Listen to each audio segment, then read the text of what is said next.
অহংকার এমন একটি শব্দ 100%-এর মধ্যে 99% মানুষের মধ্যে লক্ষ্য করা যায়। মানুষকে তুচ্ছ তাচ্ছিল্য করে দুনিয়াবি যে লাভ রয়েছে তা নাই, বরং ক্ষতি রয়েছে। আমরা অহংকার করে থাকি টাকা পয়সা ধন দৌলত নিয়ে। আমার কোটি কোটি টাকা রয়েছে, আমার বিলাসবহুল বাড়ি রয়েছে, আমার WBM গাড়ি রয়েছে, আমি ব্র্যান্ডের কাপড় পরিধান করে থাকি, আমি দামি দামি জুতো পরিধান করে থাকি, আমার কাছে আইফোন প্রো মোবাইল রয়েছে। সেই পরিবারের ভিক্ষুক, সেই পরিবারের ছেলেটি কি করে এই পরিবারের জামাই হতে পারে? আশ্চর্য, অসম্ভব, ইম্পসিবল হতে পারে না। এই দরিদ্র পরিবারের মেয়েটি কি করে এই পরিবারের বৌমা হতে পারে? আশ্চর্য হতে পারে না।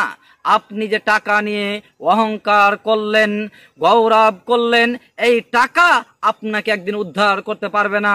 যেদিন আপনি মারা যাবেন, যেদিন আপনার মৃত্যুবরণ হবে, সেদিন আপনাকে আর জীবিত করতে পারবে না এই টাকা আপনাকে কথা বলার ক্ষমতা দান করতে পারবে না। আপনি যে বিলাসবহুল বাড়ি নিয়ে অহংকার করছিলেন, গৌরব করছিলেন, এই বাড়ি আসলে আপনার না। আপনি দুনিয়ার মহিমায় পড়ে আপনার আসল বাড়ি ভুলে গিয়েছেন। আপনার আসল বাড়ি কোথায় জানিয়ে দেওয়ার চেষ্টা করি। সম্মানিত উপস্থিতি, যখন আপনি মারা যাবেন, আপনার আত্মীয় স্বজন, আপনার সন্তান সন্ততি আপনাকে সেই মাটির ঘরে রাখবে যেখানে আপনার চাইতে বড় বড় দাপটশীল ব্যক্তি, বড় বড় যোদ্ধা সেই মাটির কবরে আছে। তাদের সেখানে কোনো খাট বালিশ নাই, আরামদায়ক কোনো জায়গা নাই, সেই কবরে তারা রয়েছে। আপনিও সেই স্থানে থাকবেন, সেই স্থান আপনার আসলেই। কিন্তু আমরা দুনিয়ার মহিমায় পড়ে, দুনিয়ার লাভ লালসায় পড়ে আমরা ভুলে গিয়েছি আসল আমাদের বাড়ি কোথায়। আপনি যে WBM গাড়ি নিয়ে অহংকার করছিলেন, এই WBM গাড়ি আসলে আপনার কাজে আসবে না। যেদিন আপনি মারা যাবেন, যেদিন আপনি মৃত্যুবরণ করবেন, এই WBM গাড়ি করে আপনাকে আপনার লাশ কবর পর্যন্ত পৌঁছে দিবে না। আত্মীয় স্বজন, আপনার সন্তান সন্ততি সেই লাশের খাটে হেঁটেই আপনাকে নিয়ে যাবে। WBM গাড়ি দিয়ে আপনাকে কবর পর্যন্ত পৌঁছাবে না। আপনি যে কাপড় নিয়ে অহংকার করছিলেন, আমি ব্র্যান্ডের কাপড় পরিধান করে থাকি, সে তো দরিদ্র, সে তো ভিক্ষুক, সে তো 2 টাকা দামের কাপড় পরিধান করে থাকে। আমার সমান কি করে হতে পারে? অসম্ভব, ইম্পসিবল হতে পারে না।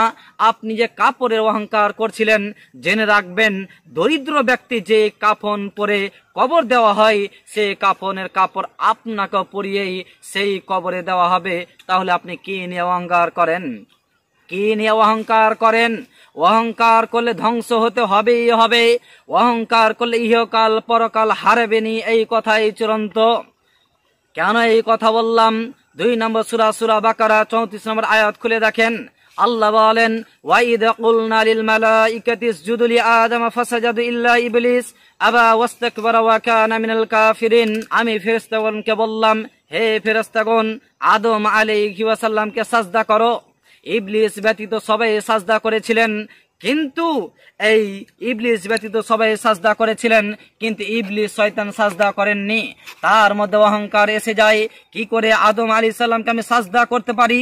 সে মাটির মানুষ, আমি আগুনের তৈরি, নূরের তৈরি, কি করে তাকে আমি সাজদা করতে পারি?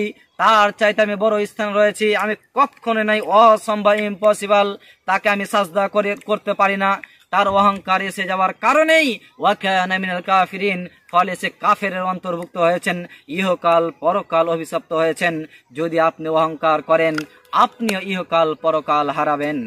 তাই তো লোকমান হাকিম তার সন্তানকে 10টি উপদেশ দিয়েছিলেন, তার মধ্যে একটি উপদেশ দিয়েছিলেন, ও আমার সন্তান, ও আমার বৎস, ওয়ালা তুসাইর খাদ্দাকা লিন্নাস, দুনিয়ার বুকে মানুষকে অহংকার তুচ্ছ তাচ্ছিল্য করো না, মানুষকে বিদ্রুপ করো না, মানুষকে খাটো করো না। সে ফিলাউদি মারাহা, দুনিয়ার বুকে অহংকার করে চলাচল করো না, দুনিয়ার বুকে অহংকার করে চলাচল করা থেকে বেঁচে থাকো।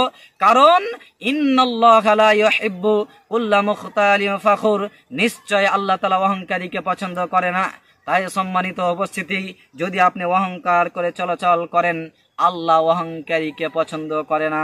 যারা দুনিয়ার বুকে অহংকার করে চলাচল করেন, তাদেরকে আল্লাহ পছন্দ করে না।